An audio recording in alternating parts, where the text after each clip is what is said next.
Ron was born in Tikawiti, 19th September 1944, raised by his father Frank and his mother Iris. He spent most of his childhood here in Wellington, where the family lived in Kandala. He had one brother and two sisters, and by all accounts, Ron was the dynamo of the family. His younger sister Barbara is here with us, and I'd like to ask her to say a few words about Ron's early years. She's a mulligan. For 68 years and one day, Arthur Ronald Mulligan was my big brother. With his older sister Louise, my younger brother Brian, and Mum and Dad, we all called him Ronnie.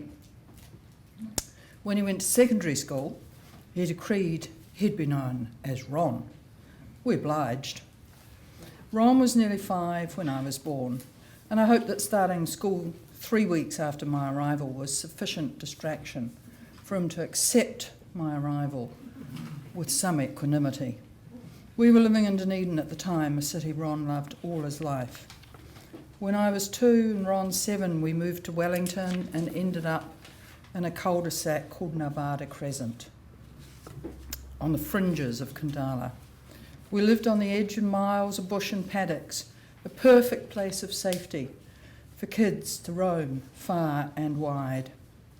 A 5-year age gap is huge when you're young, and so of course my life and my escapades didn't often overlap with Ron's. I do well remember him though once deigning to come and inspect some fort or other that I had made by cutting down random small trees in the bush. He told me that the men who checked all the trees would know it was me who'd cut them down, and I would have to pay them half a crown. I lived in terror of those men and their extortionate fine. I sort of got my own back, inadvertently, when I saved Ron from drowning. He and his mates had constructed a raft out of various bits of wood and what they thought would be flotation devices. I was allowed to tag along for the launch of the raft on this huge lake behind the enormous dam on the stream in the gully behind our house. Said raft promptly sank, with my darling brother on board, but rapidly disappearing into the inky depths of the huge lake, until I lunged forward, grabbed him by his hair, and pulled him out. I'd saved him. To my astonishment, he was furious. Having his hair pulled was a painful indignity, and he hadn't been drowning anyway. I was sent home in disgrace and tears. After happy years at Cashmere and then Kandala schools, Ron went to Onslow College. He loved his time at Onslow, which was just as well, as he was there for rather a long time. He had such a good time, he managed to fail school cert. Not once, but twice, so spent 3 years in what was then the 5th form. He must have been the most mature, most hairy-legged 5th former the college ever had by the time he finally scraped through on the 3rd attempt. Wasn't because he was dumb or didn't have some academic ability. He was having too much fun and he was too busy to do the studying. He was playing in the first 15, he was going tramping, he was doing gymnastics and drama, and he had a steady succession of girlfriends. He was independent, headstrong, determined, and stubborn. More importantly, Ron was fit, handsome, lively, charming, and sociable. He was popular, and I suspect very little daunted him. One memorable summer holiday, he was sent to our mother's family at Manapuri, where he was put to work on the Milford track or on the boat ferrying tourists from the family guest house across the lake to make the trip over the Wilmot Pass to Doubtful Sound. This must have been bliss for a young lad who had loads of energy as well as a sociable nature. His passion for the outdoors was born then, I think. By the time Ron finally made it to the sixth form and had become a prefect, I too was at Onslow. We never spoke to each other, of course, or I can't remember doing so. I do remember, though, he put me in detention once for some minor infringement of some petty rule. When you have a big, powerful brother, this seemed not unreasonable, though my friends were all appalled at what they saw as a brotherly injustice. Ron was popular with many of the teachers and even charmed our somewhat autocratic headmistress, who hosted him and his girlfriend of the time to dinner at her house.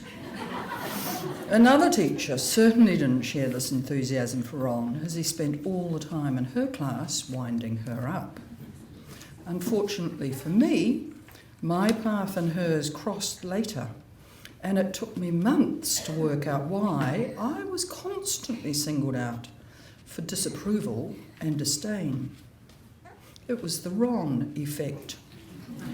Another long-term effect of trailing in my big brother's wake at Onslow was that to this day, in certain circles, I'm still only known as Ron Milligan's sister. He was active in the local drama club, and one night Dad woke in the wee small hours and found Ron, a young teen, had not come home from an after-show party. Dad put on his dressing gown, drove round to the McLeans and observed Ron mixing and at ease with a much older crowd of people, having a thoroughly good time. Dad, whose social skills he thought were lacking, was so pleased to see his son exhibiting such aplomb, he retreated, went back to bed, and never told anyone until many years later. Somehow Ron was awarded university entrance at the end of the sixth form. I think by now the school thought they would never get rid of him.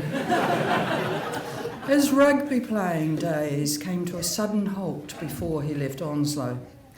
A doctor told Mum that if he was concussed one more time, he would end up punch drunk. He never played again. A major distraction during his Onslow days was his involvement in building a hut in the Orongorongas. Taiha became his place of refuge, solace and joy. And I look forward to hearing more shortly from Ian about building Taiha. After leaving school, Ron was terrifically keen to join the police and was devastated when he was rejected.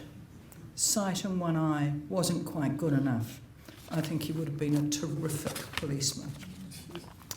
After this setback, he decided to become a PE teacher, which meant going to phys ed school at Otago University.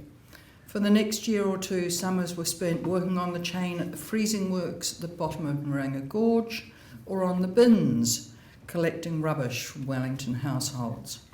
These jobs both kept him fit and provided the funds for life away from home. He hitchhiked back and forwards between Wellington and Dunedin, always with a girl positioned on the roadside to entrap some unwary driver, who would then be confronted by a large, hairy youth emerging from his hiding place. Eventually, the funds proved insufficient and the demands of chemistry and physics too perplexing, and his university days ground to a halt. Thankfully, the NZBC had an opening, and so started his broadcasting career. His work in the sports team providing a fantastic outlet for his passion for all things sporting. He also met the gorgeous redhead from Riversdale, who became his wife. Ron had a heart of gold, and I knew with absolute certainty that if I needed him, he would be there for me. He had my back. All of you here today also know this about my big brother Ron. He had his faults, don't we all? But he was kind, he was generous, and I can't now see what I'm going to read. And under a camouflage of grumpiness, he was loving and caring. Over the years, we shared trips to and from Taihoa, games, evenings, family get-togethers, and so much more. Latterly, he and I gathered pine cones together in Karori Cemetery, and he spoilt our dog, Rotten. He enriched our family immensely by introducing Jenny into it, and for that and his 2 children, I am eternally grateful. Along with my other brother, Brian, his wife, Desiree, their daughters, Sarah Rose, Charlotte, and Jane, and our late sister Louisa's son, Greg, I shall miss my brother for the rest of my days. Thank you.